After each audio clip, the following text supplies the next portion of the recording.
Airplane mode. Too many times we stand aside and let the waters slip away till what we've put off to tomorrow has finally come today.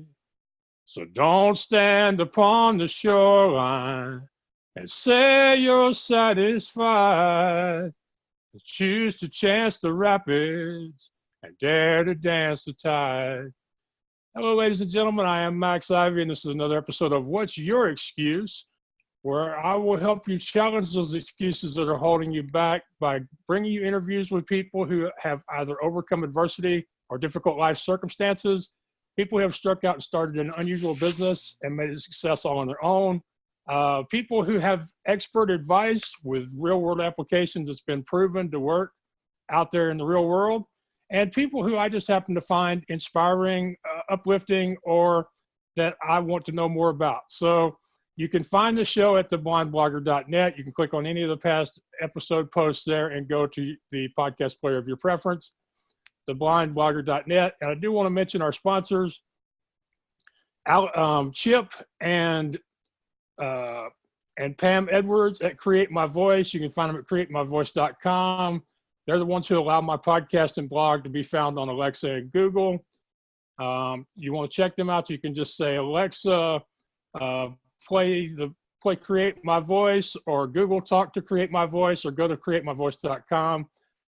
So many people have access to my podcast because of this service that wouldn't otherwise, or wouldn't listen to it if they did. So definitely reach out to them, because you're missing out on a whole world of potential listeners and readers of your content if you have a blog. createmyvoice.com. And then Alex over at NitoShop.com. He is the merchandise provider for the Blind Blogger. He's the one who provided the What's Your Excuse shirts, and allows me to have them available when I travel for sale, and also to inspire and encourage y'all. So today I have another great guest with me. Her name is Melanie Warner, not Melody, as I said in my emails to her. And she has a very inspiring story. Me personally, I'm looking forward to talking to her, because in her life, she was a successful magazine publisher and editor, did that for over 25 years. Her family suffered a tragic loss of one of her children. That resulted in divorce, bankruptcy, and so many other negative things happening from it. She decided to write a book and tell her story, signed a big-time contract with one of those big checks that everybody dreams of, only to find out that the money was illusory and never materialized. So she fought for her rights, got her book back, published it on her own, became a bestseller, and had, between that and her magazine work before, she is now helping people publish their book and promote their book, even if they're not famous, so that their book can be the financial success, or it can be the vehicle to develop their expertise in a field, say if they want to be a speaker or coach down the road. She does all this great stuff. I'm looking forward to talking to her. Melanie, thank you, and welcome to What's Your Excuse? Thank you, Max. Thanks for having me. And you have an amazing voice, by the way. That's so fun. Thank you. I appreciate it. I actually stopped doing that for a while because another podcaster warned me I was opening myself up to legal challenges. And then previous guests were like, Max, please don't stop, because that was one of the most unique things. And apparently for people who do a lot of podcasts, there's not much unique out there. So that's true. That's very true. Well, yes. And I think it's anything that you do that's actually authentically you is what's going to connect you to your guests. And because there's so much information out there. So, I always tell people, just be transparent. That's how you build trust. That's how you build an audience today. You don't have to be perfect. No one's expecting you to be perfect. And when you're vulnerable, it actually creates courage. It's not a sign of weakness, even in business. So I couldn't agree with you more. One of the main reasons why I sing is because I'm scared of it. It's a fear I can face on a regular basis, and have that be a message for my clients and for people who follow the show. That's the main reason why I keep doing it. It's great. And you can sing anything. You can sing anything you want to sing. I didn't have I to like that. worry about the royalties if you make up your own words as you go along. Okay, I'll stop. I'm actually hoping to get in trouble because I feel like my best chance of going viral is for some star to sue me for over their royalty money. Hey, that's a really good plan, Max. That's like free publicity, and the settlement agreement will probably be a lot less, because they have to measure their punitive damages based on how many people heard it and what their damage is. So it gets probably cheaper than to buy that kind of airtime. That's for sure. Yes. Unfortunately, I can't get noticed because I've actually been sharing the video of me singing The River on Garth Brooks and Trisha Yearwood's websites and social media feeds. And so far, nobody's noticed. Oh, So, that's so funny. I don't yes. know. I think, see, and this is one of the things that we teach with our authors is I always tell them, think about somebody that's a hero, because it's different with singing and writing. In writing, Yes. if somebody has a public quote, you can actually use it in your book. And you don't have to get permission if it is a public quote, which is kind of cool. So there's different ways you can utilize that. And if there's a mentor or somebody that you respect and admire that's helped you somehow through your life or career, and you talk about those people of influence in your actual book, it also can make, these connections that you may not know are there when it comes to marketing your book. Sometimes those people will actually reach out and support you simply because you talked about them in your book. You just never know. It can't hurt. So I need to send Garth a copy of my last book because there's a part in there in the conclusion where I talk about how important the song "The River" has been to my life and my career. Yes, and what a absolutely. metaphor it is. What a metaphor it is for what I do. Because in the past 12 years, I'm one of those people. A lot of people know me now, but nobody knew me 12, 10, 5 years ago.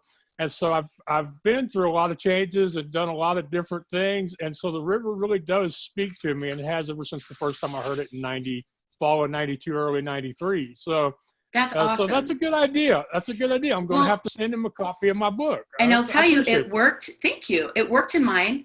Everything that I share with people every day, I'm 100% transparent because I've lived my entire life in front of the public, even before social media. And so if I find something that works, I love having platforms to share that with other people. And one of the reasons I share that with you is because this is one of my books. This is one of my first books. I was very moved by some words that my mentor, Gary Zukav, gave me. Now, Gary Zukav wrote a book called The Seat of the Soul, S-E-A-T, The Seat of the Soul. Okay. Two of my other mentors that I worked with, Oprah and Tony Robbins, both said that book changed their business and their life. And, wouldn't you go, wow, I want to read that because they've had some success. So it's needless to say it might work. So I read his book, fell in love with his wisdom and his soul and really how he did everything and led from his soul. But he also has this incredibly analytical mind. So I studied with him. I learned everything I could about the soul and how it can help you heal. And these words that he gave me were so powerful that after my son died, I was so shut down emotionally. And I didn't care if my business survived. I didn't care if my marriage survived. I just was so distraught. And I didn't have tools to actually help me through it. I didn't know what to do. And no one else knew what to do. There wasn't really a book on it. So I literally found these tools. He gave me the most inspirational healing words that just literally, instantly it shifted my grief and the way that I looked at my son's death. And it helped me find purpose in my pain. So I shared his words that were so powerful in my introduction because not everyone's going to read your whole book, but most people will read the introduction or at least the first chapter. So always put your most important stuff in the first chapter. Right. Or the dedication or the conclusion if they know to look there. So right, for sure. Yeah. And so that was something that I found was really helpful because there were a lot of people who knew of him and knew about his words, and it just resonated with people. And every time I meet anybody who's gone through the loss of a child, especially, I just share those words of wisdom with them. And it's just such a powerful thing. And I don't have time to go into it here today, but I can certainly get that to anybody who's interested. If they want to shoot me an email or something, I'll forward it to them. And then the thing I was going to say, though, is so funny, living your life in the public platform. My very first job when I was 15, I was a DJ on the radio in high school. So everybody else was out partying, having fun in high school. And I was like working, and we worked till midnight back then. And it wasn't 24-hour like it is now. So we had to close down the radio station at midnight, and they had to play the national anthem back then. You remember the old TV days where at the Yes. end of the Yeah. broadcast at midnight, Yeah. they shut down the broadcast, and they all played national anthem. Unless you lived in Alabama or Mississippi, and then they played Dixie. Yeah, it's true. Most people don't remember that because now everything seems to be 24/7. So nothing actually shuts down, which Yes. is part of the problem that we have as human beings and souls on this planet, is that we're so busy going, going, going. We have all these thought processes happening. We have all this static energy going through us all the time and all this information flowing around us, that we're in the information age, which is one of the most powerful times to be alive as a person, as an entrepreneur. But it can also get completely overwhelming mentally, trying to process so much and keep up with everything. And I think that that's the other thing I've learned is just to have to find a way to be productive, to delegate more, and to kind of slow down a little bit and really just enjoy the present and the moment with people that I'm with. And Right. that just means you hire more people to do the things you don't want to do anyways, right? Yep. Yes, it does. And sometimes it also means you become the person that other people hire to do stuff that they don't like, so that they can have more time in their lives as well. It works both ways. Exactly. And if people love what they do, then it doesn't feel like they don't feel like they're working. They don't resent you for hiring them to do the job because they love what they do. So that makes a Yeah. difference too. Yeah. Yeah. So I tell you, I got totally sidetracked. The one question that I really wanted to ask you, and I hope that this is the one question my audience really wanted me to ask you, is through all the setbacks and trauma that you've been through over the last few years, how do you continue to do it? Where is the source of all this energy and positivity and happiness that I feel coming through from your side of the screen? Oh, thank you so much. Well, first of all, when I was 15 years old, my dad, when I got grounded for taking the family car. So my dad grounded me. He used to teach Dale Carnegie classes back then. So his Ah, way of punishment was he forced me to read a book called How to Win Friends and Influence People. And, I was 15 and I'm like, I don't need friends. I got friends. I don't need to read this stupid book about how to get friends. So I was really offended, and I was so stubborn that I refused to read it, and I was grounded until I finished the book. And at the end of reading every chapter, I had to report back to him.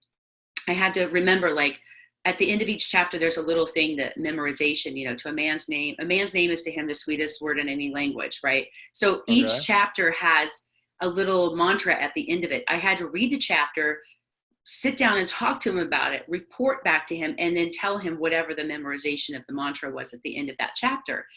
And I wasn't allowed to go anywhere until I did that. So I fought that system for 2 months, and I would only read one chapter unless I wanted to go to the mall or go out with my friends. And I punished myself to not go anywhere because I was so adamant about not doing this stupid punishment. And the funny thing is, it ended up introducing me to self-help at a very pivotal time in my life, when I was very impressionable, had no idea that it was going to serve such a big purpose in my life. And it turned out to be the best thing that he could have done for me, because not only did he ground me, but he grounded me. And that led to Norman Vincent Peale starting out reading Tony Robbins when he was just starting out over 25 years ago. Then Tony became a mentor. I went through and became a master life coach and did all of his training. I learned hypnosis when I was 21 years old, and hypnotherapy. I studied clinical therapy. I wanted to be part of the solution. So I was really big on self-help and self-coaching, because in my mind, I didn't want to be beholden to someone else. If I was having a meltdown at 3 a.m., I wanted to have the tools to help heal myself, right? I didn't want to Okay. feel like Yeah. everything was coming, like the solutions were outside of me. And I realized at an early age, 2 really important things. Number one, every problem's a thought problem. So anything that's happening inside of you and your thoughts and fears, you have 100% control over. You don't have control over the circumstances of things that are happening outside of you or how people are behaving or acting or treating you, but you have 100% control over how you are looking at those things. And those thoughts can drive very quickly a short formula. Those negative thoughts can definitely influence your feelings, that influence your actions, and ultimately influence your energy result. So when you go back and look at a failure or a negative energy result, it is almost always directly related to that original thought. So learning that at an early age helped me understand how to bounce back quicker, because I didn't allow someone else or something else to make me a victim. I realized I could empower myself to just think differently and choose those thoughts. And the second thing I realized at an early age is the power of a mentor.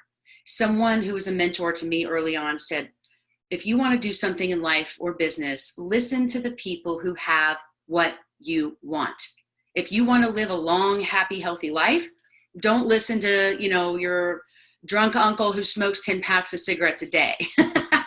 If you want a successful marriage, don't listen to the person who's been divorced 5 times. Although technically they're an expert on marriage, I guess, if they've been married 5 times, but you know what I'm saying, right? Yeah, they're in that category of knowing what not to do, not necessarily knowing what to do, and that's usually not all that helpful. Exactly. Although in business, sometimes your failures can actually be part of your fortune. And that's kind of where I'm at now.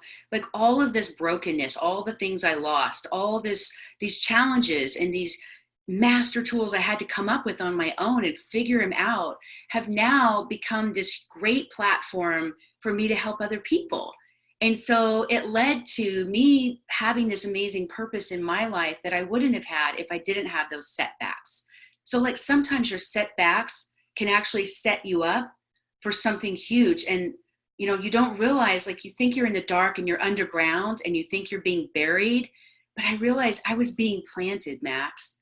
I wasn't being buried. I was being planted.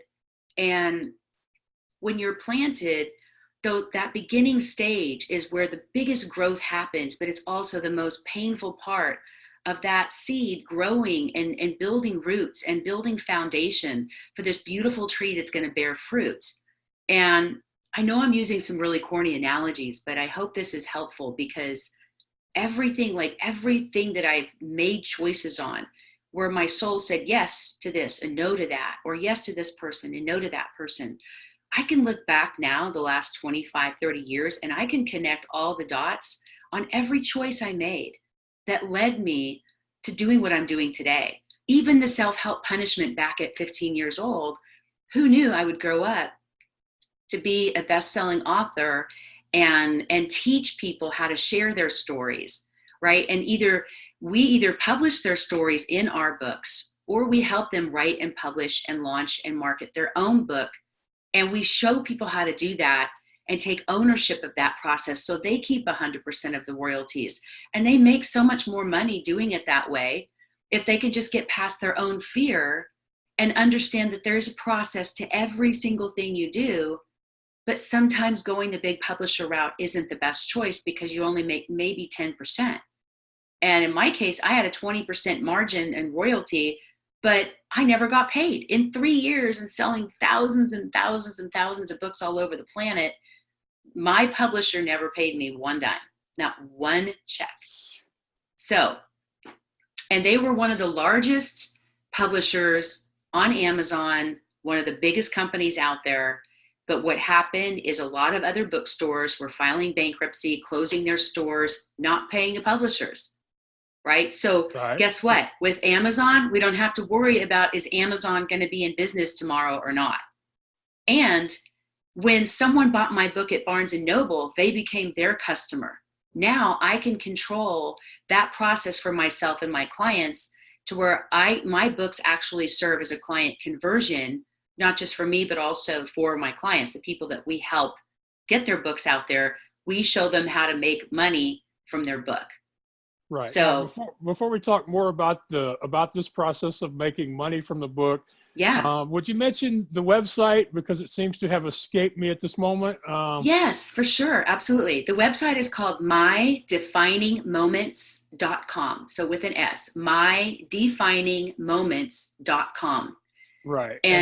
So go ahead. And I am speaking with Melanie Warner, who is the founder, best-selling author, former publisher, and she will help you get your book published so that you make money from it. Because I can tell by what little I've gotten to know her so far that she wants to see you succeed, and she knows how to do it. So I'm actually, when this is over, I'm actually going to try to schedule a consultation with her myself just to see what there is I'm not doing right in my own work.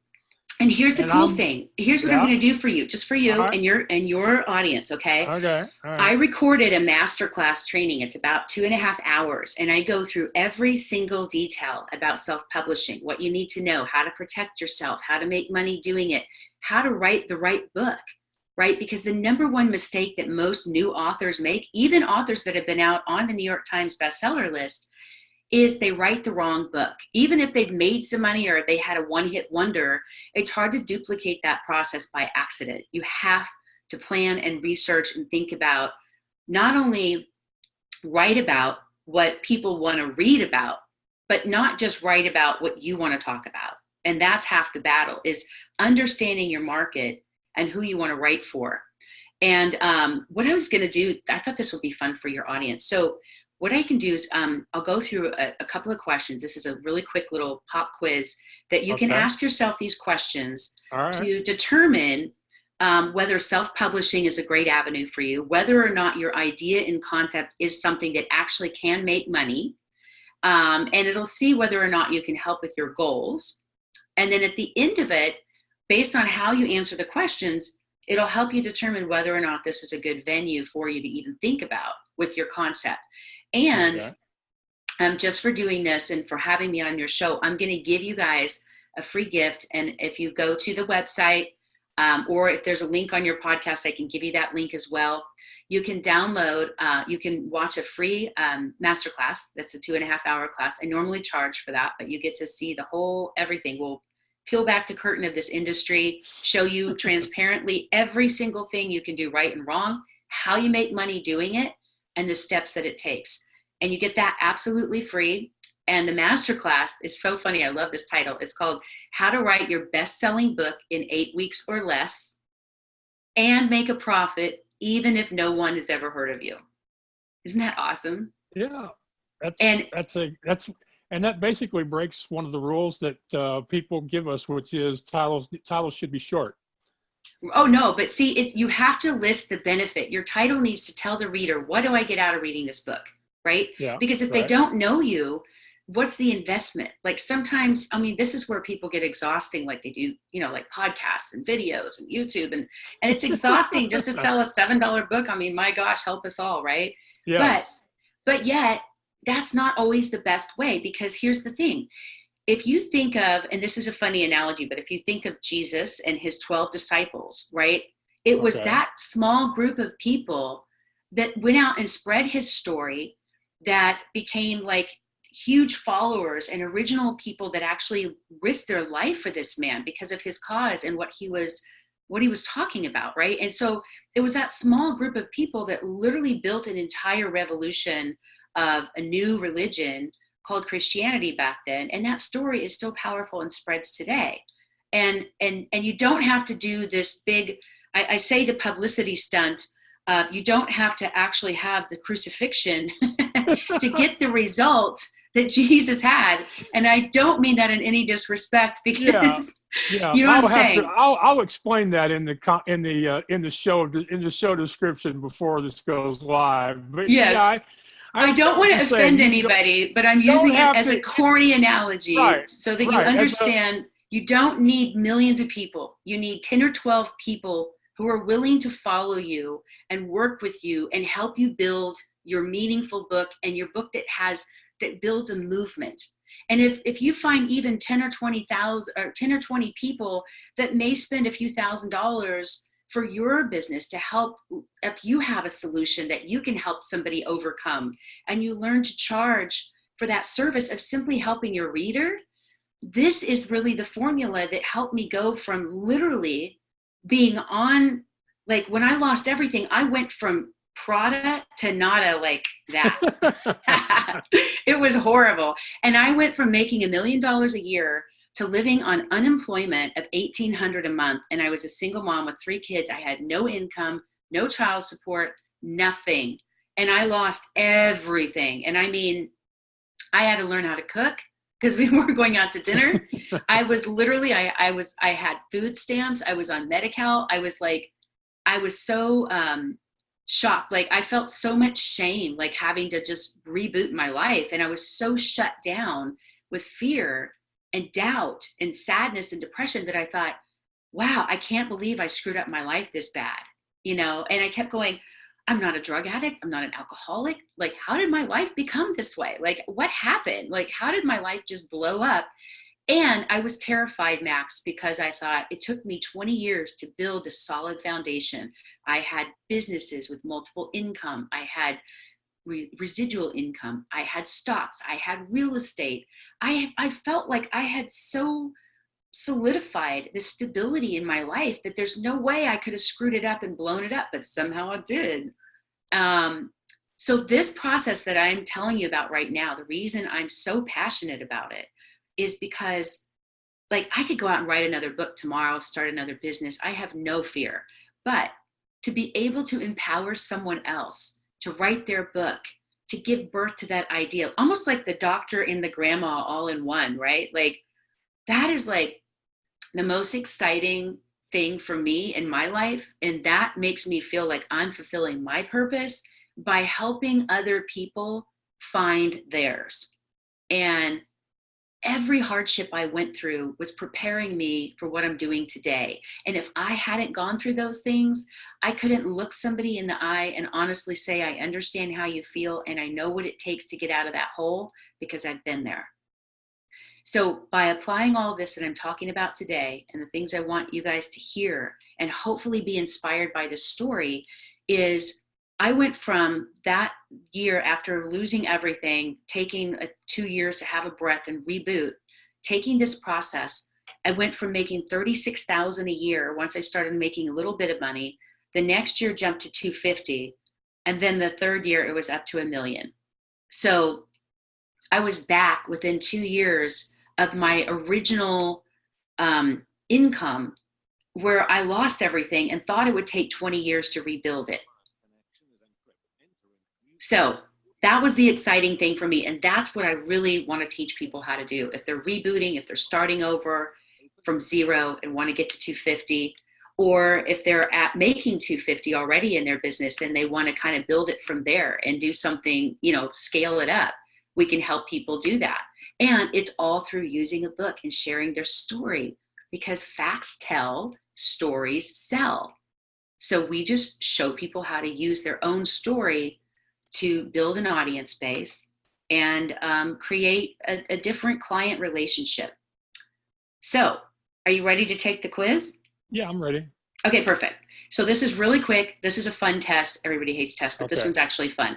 So all you have to do is answer yes or no, okay, to each of these. I'm going to pull this up, so I'm not going to block anything here because I haven't memorized it. So this is basically, these are questions that you're going to ask yourself to determine whether this process of writing a book is going to be, this concept and this idea that you have in your head, is it going to be profitable? And if not, there's things you can do to tweak it to make it more in alignment with this formula that works. Because I don't like reinventing the wheel, and I like to stick with a formula that's been proven. And we have that proven conversion for not only myself, but also hitting the bestseller list. So all the people that we help, we not only help them write their book, launch their book, keep 100% of their proceeds, but we also make sure that their book hits the bestseller list. That way we're working specifically with them to create the best possible result for them and for their business. So, okay, here's the questions, and you just need to answer yes or no, okay? And you can either answer quietly or you can answer out loud, whatever you want. And those of you listening, same thing, just answer and then keep track of your answers at the end, just a yes or no. So number one, is your book nonfiction, self-help, or a business book? I would say it's nonfiction and self-help. Okay, great. So yes, so it is. Yes. Have you overcome a big challenge in your life or business? Almost every day, it seems. Okay. Have you learned something from that experience that could help someone else? Yes. Okay. Are you targeting a niche audience? I'm not. And people have asked me, with me being the blind blogger, why I don't focus more on the visually impaired and people with disabilities as a focus. But to me, this just never really appealed to me. So my usual focus is people in general who are in this place that you used to be in. Mm-hmm. So here's the thing. If you say I want to help everybody, that's one of the biggest problems with trying to write a Yes. book. Right. When you can assign that person, like for me, my first book was about coping. This is the book, which is called Defining Moments. This was the first book in our series, and it's called Coping with the Loss of a Child. And the reason I wrote that book is because I wanted it to be this love letter of healing for all these other parents that are going through something. And instead of buying them a sympathy card, I literally just hand them the book of hope. And there's 50 different stories from other parents who experienced the same loss of losing a child. Some of them have lost 6 or 7 or 8 children. Oh my gosh, I can't even imagine. So the fact that they can still keep moving forward and putting a smile on their face inspires me to keep sharing those stories that are even more powerful than my own.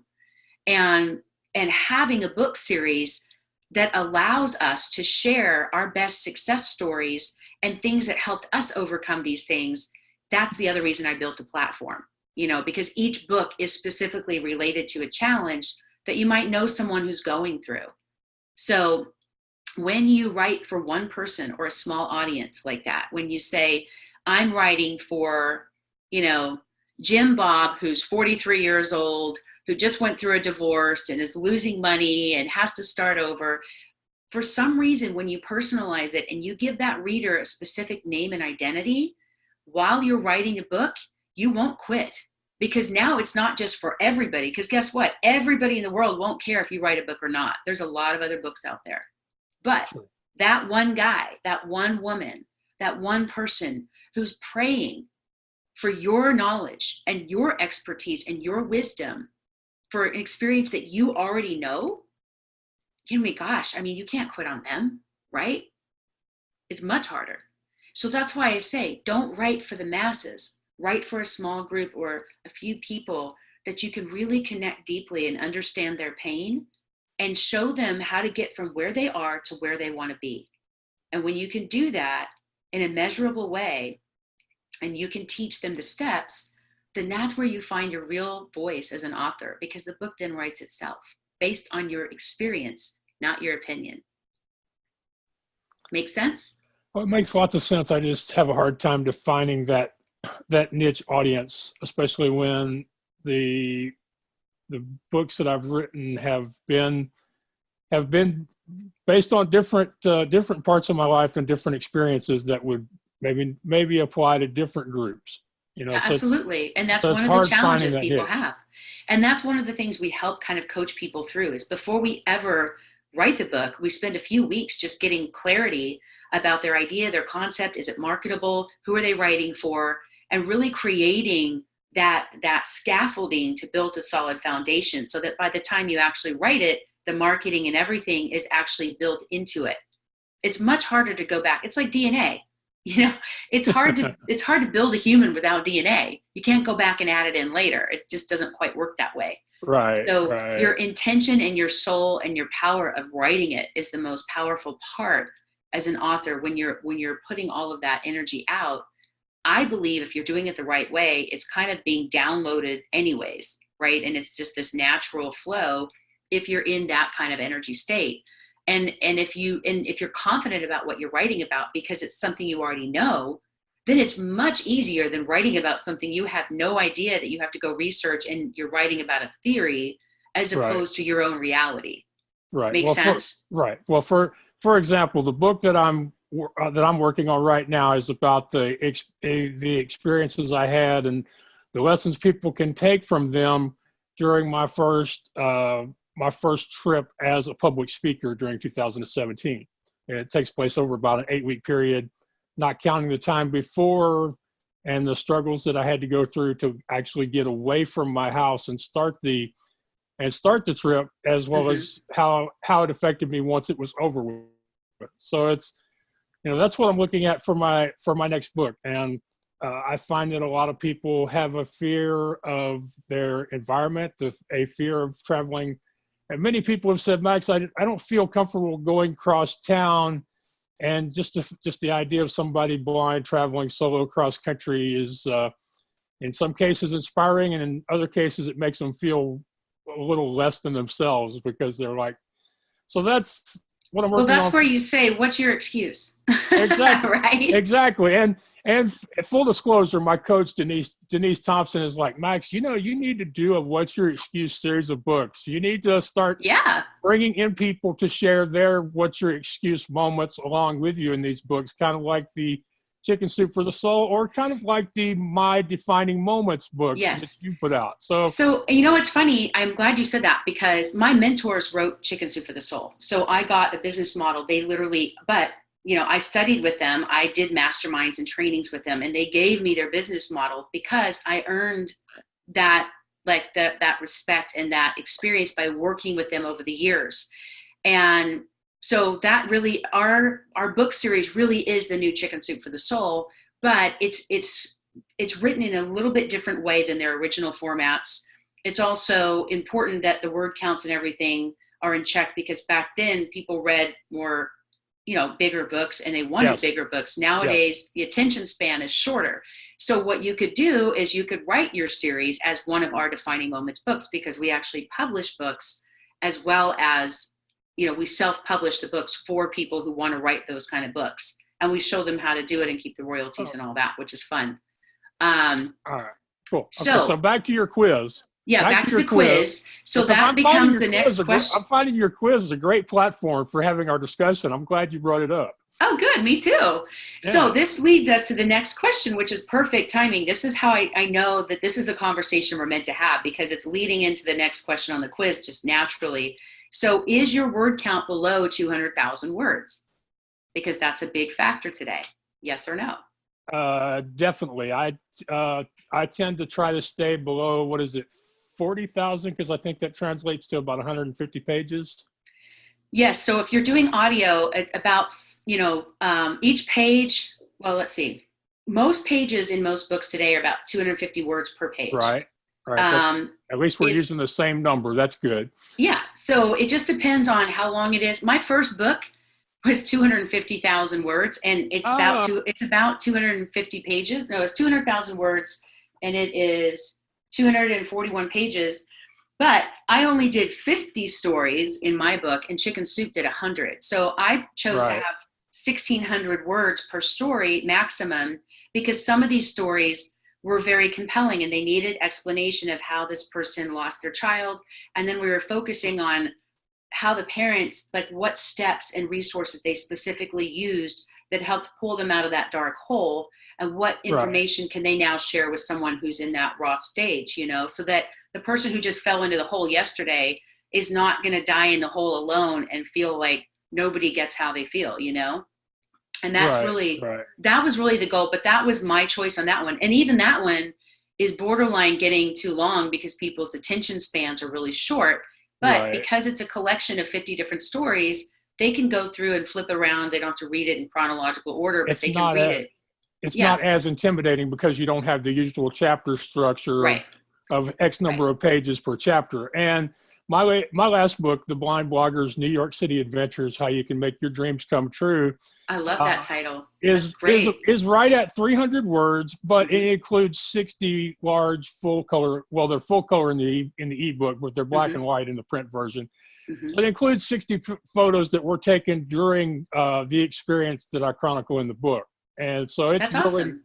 yeah, so really it's more like 240 pages or 230, because you've got, With photos. with plus the photos makes it 300. So, Mm-hmm. and the photos are a really cool part of the book. And not, I hate to use your time, but I basically just asked random strangers to take the photos and ended up with a lot of great photos. So the photos themselves are like a bonus message to the reader if they're paying attention, that just a blind guy, got all these great photos. And, That's awesome. so, okay. So under how many words again? Under 200,000 words. Under That's what I 200,000 words. recommend. Now, you can also, I mean, lots of people, there's digest style books. In fact, I just saw a brilliant idea on Amazon the other day. If you search for, gift ideas under $10, there's some really great books in there for like $5, $6, $7 that are price points as a gift. See, if you're buying it for someone else, you want to make your price point lower. So my book series are designed to where you buy the book for someone else, or if someone's self-aware enough to know that I'm struggling and I need help and they want to reach out and grab this book, they can buy it for themselves. But a lot of people, about 80-90% of the people that buy the book are buying it as a gift to give to someone who's going through that kind of loss. So I saw something on Amazon the other day that was it was like a gratitude journal or something for $5 to $7. I thought that's a brilliant idea, because now it's trending in the holidays for gifts under $10, which is a good tag and a good way to market that. So, and you can create those journals through Vistaprint or through a printing company other than Amazon.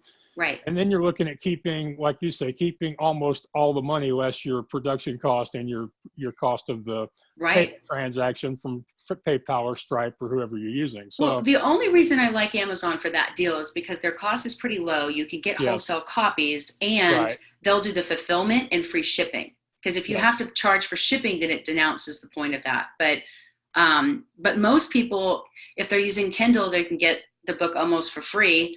If they're using Amazon, they get free shipping. So this is the reason that these companies are such a powerhouse, is because they were built as a book platform. Did you know that Oprah's show began as a way for her to promote books as a book club? So no, I did not know that. I did not know that that was an original intent of the show. I thought the book club came afterwards, not original she idea wanted as part of the show. She wanted to show she loves books, she loves giving books, and she wanted to expand a show where she could talk about her own stuff, because when she was working for a station in Chicago, they had a lot of restrictions and control over what she could talk about, what she couldn't, and she hated that. So when she ended up kind of basically getting her own show out there and syndicating it, a lot of that became because her initial intent was to get her stories and books out there that she loved, that she felt resonated in her, and she wanted to share that experience with other people. So, when you think about that, next question. I'm sorry. Do you want to keep 100% of your profits and royalties? I absolutely do. And in my past books, I've got them on Amazon because that's where people can find them. And as you say, they have the platform for it. Mm-hmm. But I also offer them directly through my website, because it's another option where instead of getting 70%, I can get 95%. And occasionally somebody will take me up on that and download it directly from my website.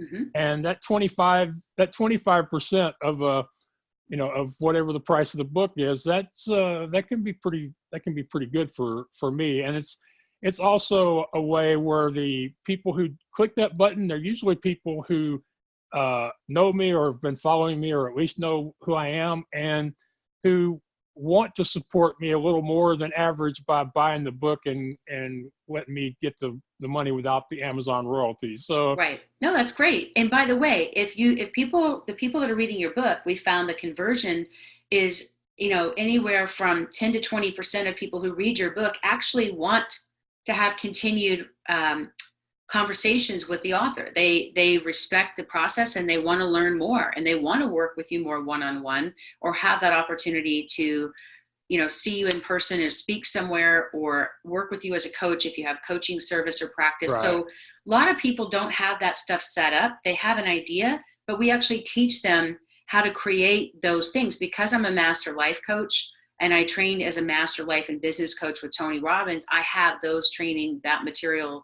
I have all of that kind of behind me. So I know that process that it takes to set those kinds of structures up as well, so that they are sustainable for the book and the idea. So that the book supports the business supports the book. Okay, so next question. Do you have a great idea, but you just need help with logistics and marketing your book? I'm kind of torn on that question. I have the idea, And I think that I have a lot of the logistics, but I think that I could improve on the logistics. Mm-hmm. Okay. Next question. Do you have a professional service or product that you can sell with the book? Well, I have professional service, but I don't know if it naturally sells with the book or not. Okay. The thing that I wanted to do, and the thing that I proposed to do for the first 2 years that I was online as the blind blogger, was to coach people on getting unstuck and accomplishing their big goals and dreams. But nobody wanted Max to do that. What they wanted Max to do was to help them promote their existing work or their future work by getting them on podcasts and radio Mm-hmm. shows, by doing social media work, by doing that stuff that they don't want to do, but they know somebody needs to do in order to gain exposure for their upcoming book, album, or movie. So Mm-hmm. that has become what I do. I've enjoyed the couple of occasions where I've had the chance to work with people one-on-one as a coach, but it's not what most people want me to do. And I'm at that point in my life where if I have a choice between trying to force people to hire me for what I want to do or offering a service that I know they want and will pay for, I generally go with the second one. So So you're good at it, but you don't enjoy it. Oh, believe me, I know that. I know that yes, feeling.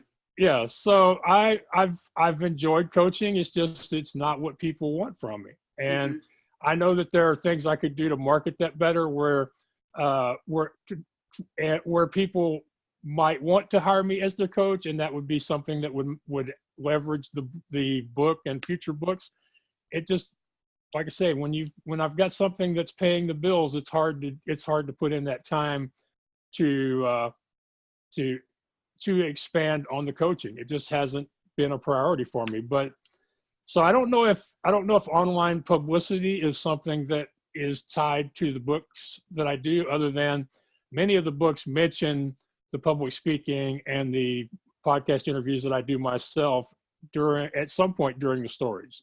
Well, So, that makes sense. And what I want you to think about is to flip that around for a second, and not so much what you want to do and what you want to promote or the service that you offer, but think about the reader. Okay, if that person is looking for a solution, let me give you a funny example.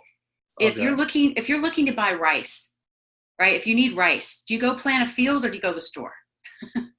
You go I to the mean, store. most people go Yes. to the store. So the point is that people are used to spending money on a service or a need every single day. And so many authors let their fear and doubt get in the way of offering that service to people, thinking they're not good enough, they don't know enough, they don't know what to charge, they don't think that they're professional enough, they don't have more degrees than a thermometer, like they think that they need all this stuff to be credible. And the funny thing is, you can be credible if you understand somebody's pain, right? You can go to a doctor and that doctor can have all these medical degrees and make you feel intimidated. And you say, I've got this pain in my foot and it's just killing me. And I'm having trouble walking and I feel like it goes numb. And the doctor sticks a Band-Aid on your chin and says, okay, take this medicine and call me tomorrow. And you're like, what? Had just happened. And then you walk out the parking lot and there's this homeless dude who's kind of limping a little bit, and he sees you limping and he goes, hey, is that your right foot? Do you notice when you step right here, you feel it and you're all the way up in your thigh? Do you get the same thing? And you're like, yeah, I do. He's like, you know what I found? If I do this and shift this way, or I wear this kind of shoe, or I do that, like he starts giving you advice and all of a sudden it gets better and you instantly have more credibility and rapport with the homeless guy than the doctor, because he understands your pain. He knows how to solve your problem. So Right. Well, that's the point. yes. Well, thankfully, I've never thought I needed degrees or felt less than qualified. It's just that it's a question of what people wanted me to provide them in the way of a service. I And understand that. And I know that there's a lot of people out there, though, that do have that fear, and like that does those negative thoughts can stop them oh from yeah, taking the action that actually makes a difference, not only in their life but their own, or someone else's. In fact, right. real quick, with Mark Victor Hansen, who wrote Chicken Soup for the Soul, who was my mentor, he said to me when I was writing my first book, and it took me years, I just procrastinated and I made a million excuses, and I was waiting for people to send in their stories and they were dragging their feet. And finally I said, you know what? I got to do this thing. And so he said to me, stop thinking about who your book is going to help and start thinking about who your book is going to hurt if you don't get it out there. The very next day, there's a woman in my hometown that I never knew. I never met her. She walked in front of a train and took her own life because her son had passed away 15 years before. This poor soul had been suffering for 15 years, and I felt horrible because I realized I could have helped her. I had the tools for this emotional cancer that she was going through. And for me to not give that to her was selfish and cowardly on my part. And it just hit me like a ton of bricks. And I thought, I got to get over this. I got to suck it up, stop making excuses and make it happen. And do you know that that book was finished in 2 months after that? And so, and nothing changed but me, right? The circumstances were still the same. Some people, their story never ended up in the book, right? Because they were procrastinating with their own fears and doubts. So the book came out without them. And now they're like, hey, can we do another one? I'm like, nope, that was the one and only book we're doing on this. We're not going to do a series of the same thing of books over and over. It's like, there's a different challenge for each one. So our next book is called SOS. It's Defining Moments, SOS, and it's stories of survival. So it's people who have very specific things they've had to overcome in life, like me and other people and you, and they get to share their story. And at the end of the story, they get to share their contact information or resources and website or other books they've written or things that were helpful to them that the reader might want to know more about. So it becomes a platform to help other people get their books and their information out there through the process of really helping the reader. Because when your intention is to help the reader and you love them enough to not quit on them, then the book pretty much writes itself. And that's really the key. Okay, next question. More questions there? Yeah. Next question. Do you have an income goal for your book in the first year of what you want to make from sales or from services? And like, what is your expectation? No, I don't have an income goal in mind. And I actually have trouble with income goals. I don't have trouble with pricing anymore. Mm-hmm. But the whole idea of how much money I would expect to make from something, I really have trouble with that. And, whether it's 4 figures, 5 figures, it's one of those things I haven't really come to terms with yet. So no income goal. If in my heart of hearts, my goal for everything that I do is sustainability. So what I'm looking for me is enough income, reliable, regular, weekly or monthly income to where I can continue to write, travel when I want to, speak when I want to, whether the organization can provide me a fee or not, if it's the right event and serves the right people, to be able to do those kinds of things on a sustainable level where I don't have to chase clients for the media publicity stuff or for anything else.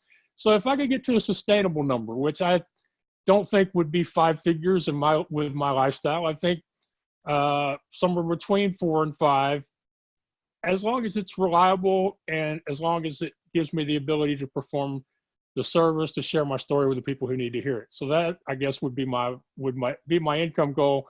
Although that doesn't help somebody like you because there's no exact number to what that is. So right, it's harder to hit a goal when you don't have a measurable goal to hit. Even if you come close and you miss it, you still have something to aim towards.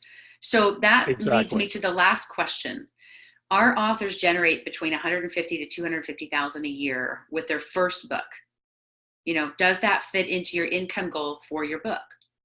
I would say it definitely exceeds my income goal. I think my goal would be somewhat less lofty than that. So, well, one of the things we teach people how to do is how to create residual income, because that's what I've been doing most of my life, is creating a service, whether you're a business, whether you're a service like a coach or a healer or a professional in your field. We teach you how to rebrand and market yourself to where you can get residual income.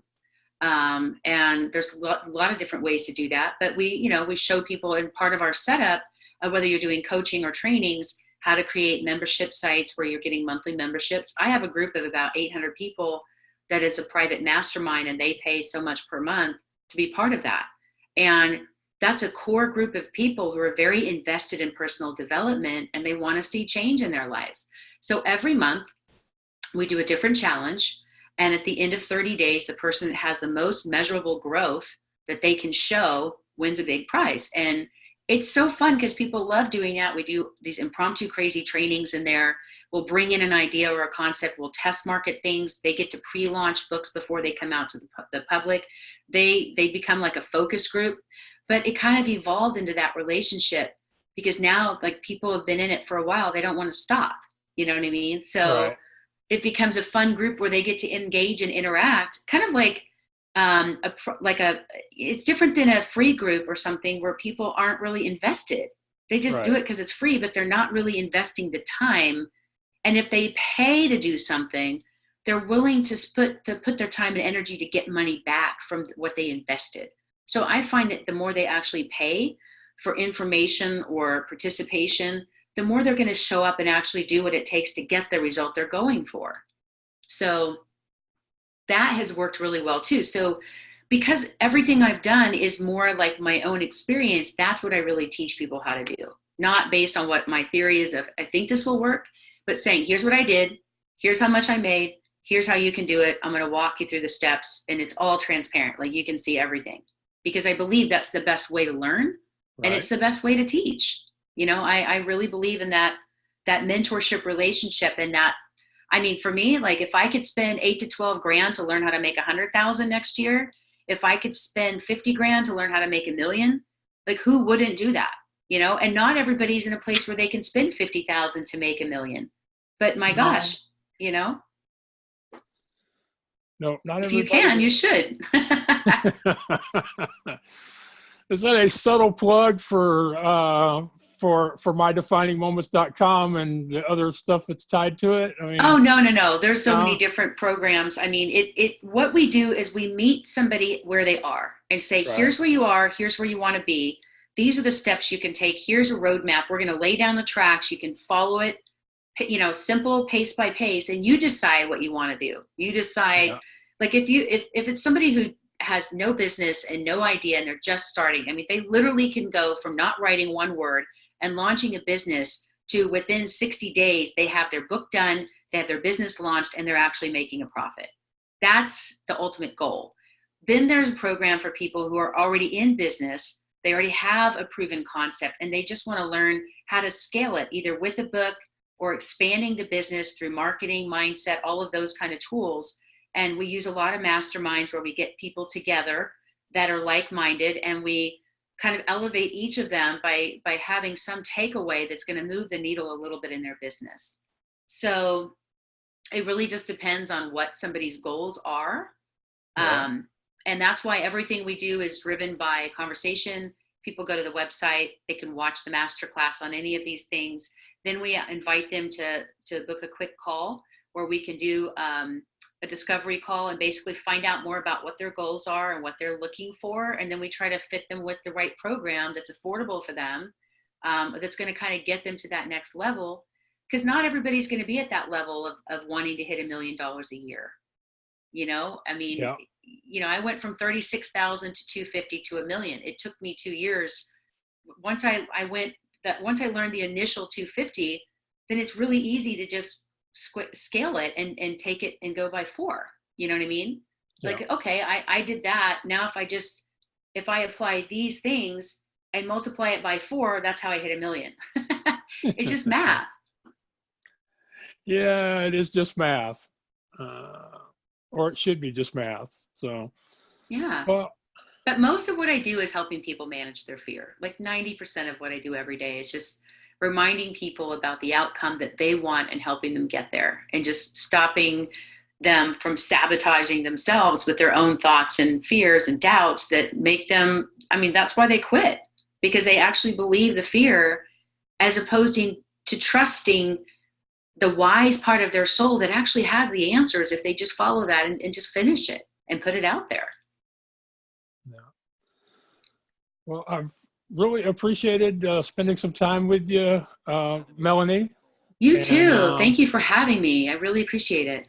yeah, this has been definitely different than what I intended, but then that's generally that's pretty much the brand here. So We never really know where it's going to end up, but I think today was really good, especially with the quiz and this, us sharing some of our thoughts and feelings about the process around the quiz was a really good thing. And Yeah, and you've uh, been through it, so you know those fears and doubts. And by the way, if you answered at least 6 questions with yes, then obviously self-publishing is a great avenue for you and something to look into. yeah, yeah, okay, all righty. Well, um, if you so before we finish here, is there one thing that you could share with people that would help them when they are feeling the fear and the strain and the pressure and not sure if they are able to do it or if they even want to do it? Absolutely. The first step is to just be self-aware. Just to say, you know what? I feel this. It's real. This fear, this doubt, I acknowledge it.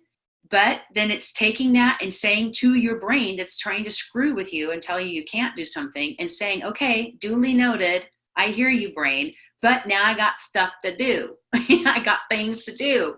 And it really is about taking action. But if your fear, if your thoughts are are affecting your emotions, if you have a negative thought, it's going to trigger a negative emotion, which is going to trigger a negative action, which is going to end up with a negative result. And so there really is a formula to controlling that. And so the first step is awareness. When you hear it or when you feel that coming on, just take a deep breath, recognize that you're feeling that way, acknowledge it, and then make a decision that you're not going to listen to that and say, I'm going to go this way. Thank you, brain. Thanks for looking out for me, but there's no dinosaur chasing me in a cave. I'm good, you know? And that's really the bottom line is we screw ourselves up by our fears in our brain that's so powerful that can work for us and not against us if we just are aware of that one thing. Well, I appreciate you sharing that. And people can find you at just mydefiningmoments.com. definingmoments.com, and they can also find you on the various social media platforms under Defining Moments, if I remember that correctly. Yes, Defining Moments. It's Melanie Warner, Defining Moments on Facebook, My Defining Moments on Twitter and Instagram. But yeah, the best thing is go to the website. You can kind of link to everything there. You can also watch the free masterclass. And then you can fill out an application to work with us. And I personally review all of those. And I actually get on the phone with each person because I don't have 1,000 people I work with. I literally work with people in a small group environment so that they all can be working together at the same time to write their book. And then we launch everybody together, which is great. So we're actually working on that class that starts up in January. So we've got another one that's launching up. We've got about one or two, I think 2 spots left in that one. If there's anybody that's interested in doing it, I encourage them to listen, watch the masterclass, understand the process, fill out the application, and we can talk from there. All righty. Well, thank you. And I will definitely include the link to the video and to the masterclass. And who knows, maybe somebody from the audience will end up being in this next year's group. So I hope so. And if they do, I hope that they tell me that they came from you, because I want to make sure I honor that relationship and take care of them if I know they're coming from you. So thank you I appreciate that. That's not something that most people would think of or express. So no, absolutely. I want to know the source of everybody because it's a relationship that we're building, and that's the foundation is through referrals. And most of our clients come from referrals. So I couldn't agree with you more. I've given talks on how podcasting as a guest like me and you are doing or have done is really just a great way to begin a new relationship, because you get to spend, that 30 minutes to an hour with somebody having a conversation about usually things you agree on or understand, or if nothing else, at least there are things you can learn to understand during the time you spend together. So absolutely, Max. You see it that way as well. So thank you. Yes, and I'd love to have you on my show sometime. I'll email you the info because we do live shows every week, which are kind of fun. Well, I would appreciate that. I've done live. I just don't do live for my own purposes because I don't have that much confidence. I don't have that much confidence. And I'm not worried about the live. I'm just worried about the technology failing me during the live. That happens sometimes. But I've been doing it for 2 years. We've done hundreds of shows and we've got it down to a science. So it's a lot of fun. It would be great. I think you would really inspire our readers. And I'm inspired by you. Well, thank you.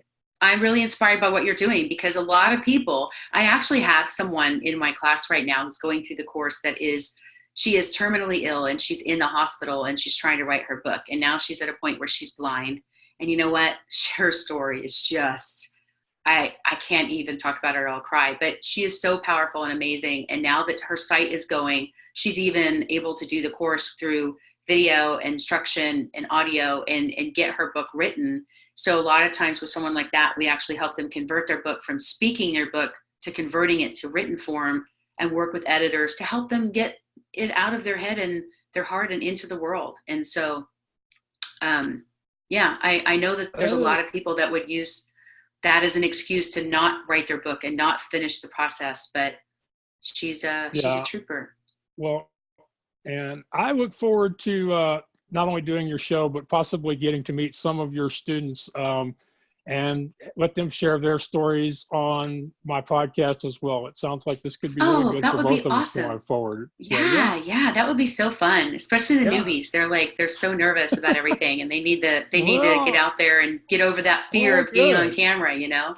Well, good. We could definitely do that. That's one of the things I'm really starting to understand, is that besides the actual publicity, that there's a need for people to have a process where they can learn how to be interviewed and, as you say, get comfortable being on camera. So definitely many things to think about. So, well, I appreciate it. And so let me end the podcast, and maybe we can talk about some of the stuff after I press stop. But I do appreciate everyone. Thank you, Max. Oh, thank you very much. I really appreciate it.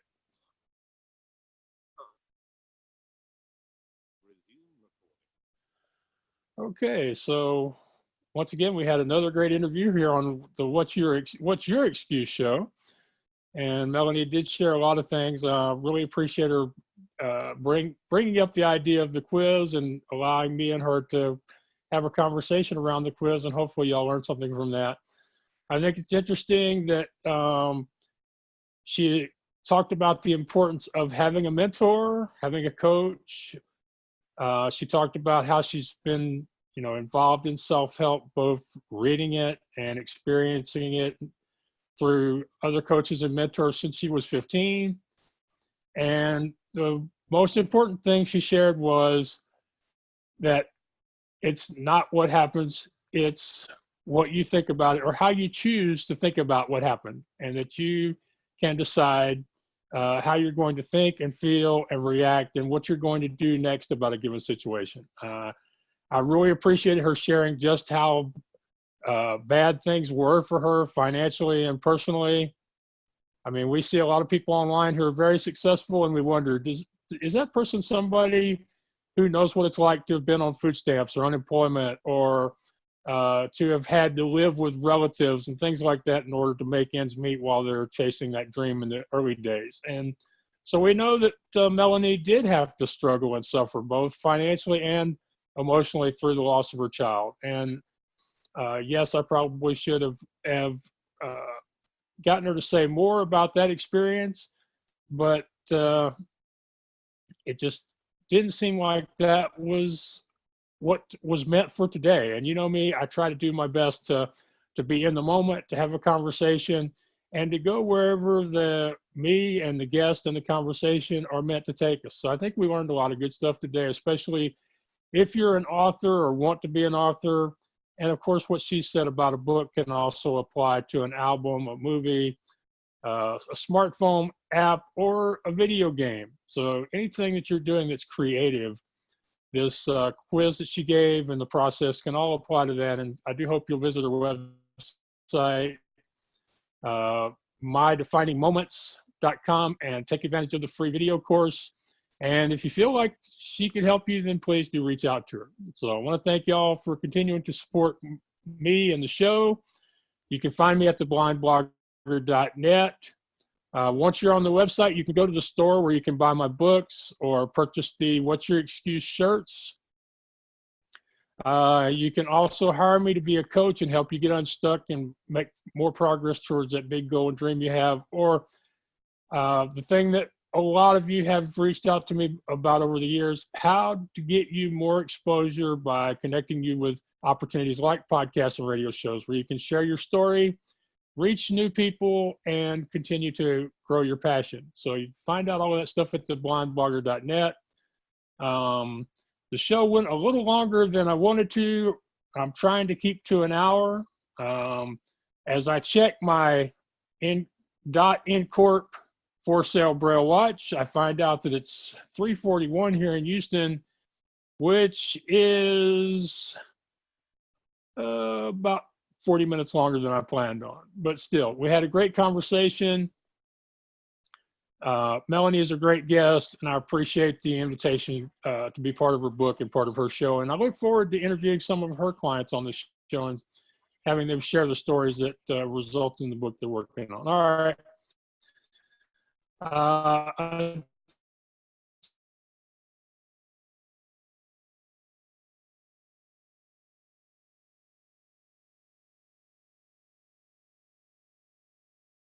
Until next time, I want you to know I appreciate you. I couldn't